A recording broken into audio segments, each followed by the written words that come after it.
Bonjour les viewers, on se retrouve aujourd'hui pour parler de notre maître Jedi préféré, Obi-Wan Kenobi. La hype et l'attente pour la série Kenobi est si grande que j'avais vraiment envie de reparler d'Obi-Wan. Il y a quelques années, j'avais déjà fait une vidéo sur lui, mélangeant des infos Legends et canon. Aujourd'hui, on va se concentrer sur sa période d'exil sur Tatooine dans le canon Star Wars. On sait très peu de choses sur ce qui lui est arrivé durant cette longue période d'exil, entre le moment où il confie Luke bébé à son oncle et sa tante, et le moment où on le retrouve sur Tatooine dans la série Rebels. Au contraire, dans le Legends, il y a beaucoup de contenu qui nous raconte ses aventures durant cette période difficile, comme par exemple l'excellent livre Kenobi de John Jackson Miller. Dans le canon, c'est la série en live action qui arrivera en 2022 sur nos écrans qui nous racontera ses aventures durant son exil sur Tatooine. Tout comme Ewan McGregor, on se prépare avec impatience à voir ça. Mais il existe des petites histoires dans le canon qui traitent de l'exil d'Obi-Wan sur Tatooine. C'est le cas de cette petite série sortie en 2015 chez Marvel. Luke Skywalker, qui vient de détruire l'étoile noire, cherche des réponses sur les Jedi alors qu'Obi-Wan est mort face à Vador. Le jeune Luke se rend dans la maison de Ben Kenobi sur Tatooine et y trouve le journal du maître Jedi. Dans celui-ci, Obi-Wan raconte son calvaire sur Tatooine. Alors que Tatooine est en proie à la pire sécheresse depuis des décennies, le cartel de Jabba le Hutt fait la loi sur la planète et contraint les habitants à payer des taxes sur l'eau qui se fait extrêmement rare. Obi-Wan se contraint également. Il voudrait intervenir quand il voit les sbires de Jabba terrifier les habitants de Mos Eisley, mais il ne le fait pas car il doit garder sa couverture et rester dans l'oubli général. Il faut à tout prix éviter que l'empereur et Dark Vador n'apprennent que le maître Jedi Obi-Wan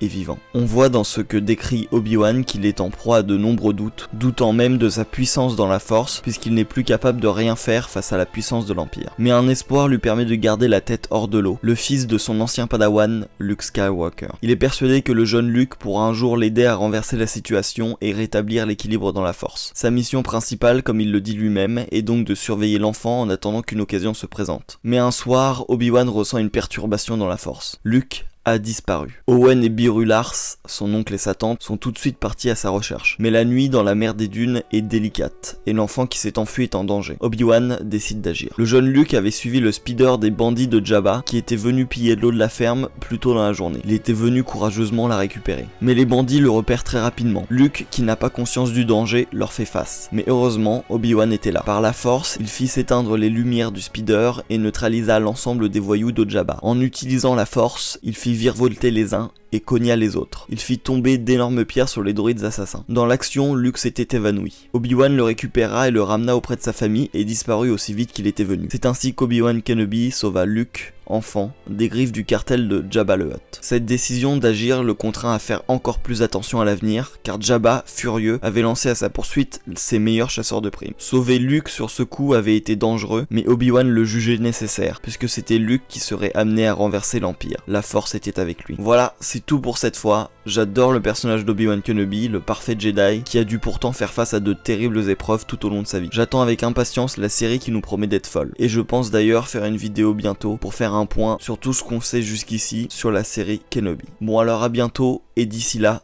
portez-vous bien.